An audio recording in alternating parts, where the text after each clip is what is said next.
For some, this nice weather can be a problem, though, because the trees and flowers are in bloom, and that means allergies. Doctors say with the pollen flying right now, they're seeing more folks looking for help. Yeah, our Fox 12's John Hendricks joins us now live explaining how to spot the differences between allergies and symptoms of COVID-19. John? Well, Pete and Bonnie, the symptoms of the two are very similar, but there are some noticeable differences. One of those being that dealing with allergies, the symptoms can ebb and flow depending upon the allergens that are up in the air, unlike with COVID-19 that has a different type of onset. The blue skies and fresh flowers, a sign of spring, but also a reminder for some 50 million Americans that allergy season is here. With the nice weather out there, people are really suffering with allergies. Dr. Mark Chan with Kaiser Permanente in Portland says with this nice weather, more pollen is flying into the air. It's not only coming from trees, but other places as well. We are also now starting up on the grass pollen season. So you're kind of getting a little of each right now.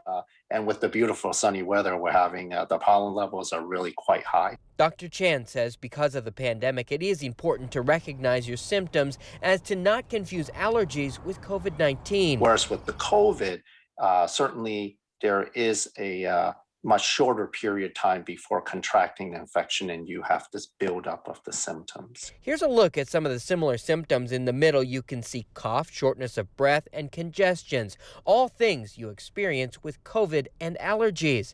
Outside of that, you can see with COVID-19, you'll feel a bit more beat up. You have things like fevers and chills, body aches. Often you can have some intestinal issues like nausea, vomiting, diarrhea. The good news with allergies, if there is any, a good rain usually calms things down, but with sunny weather expected through the weekend, it could be a slog for some. Now, there are quite a few things that you can do to help relieve some of those symptoms. These are reminders that we bring every spring. They include things like taking a shower to get that pollen off of you at the end of the day, changing your bed sheets more frequently, also over-the-counter medicines.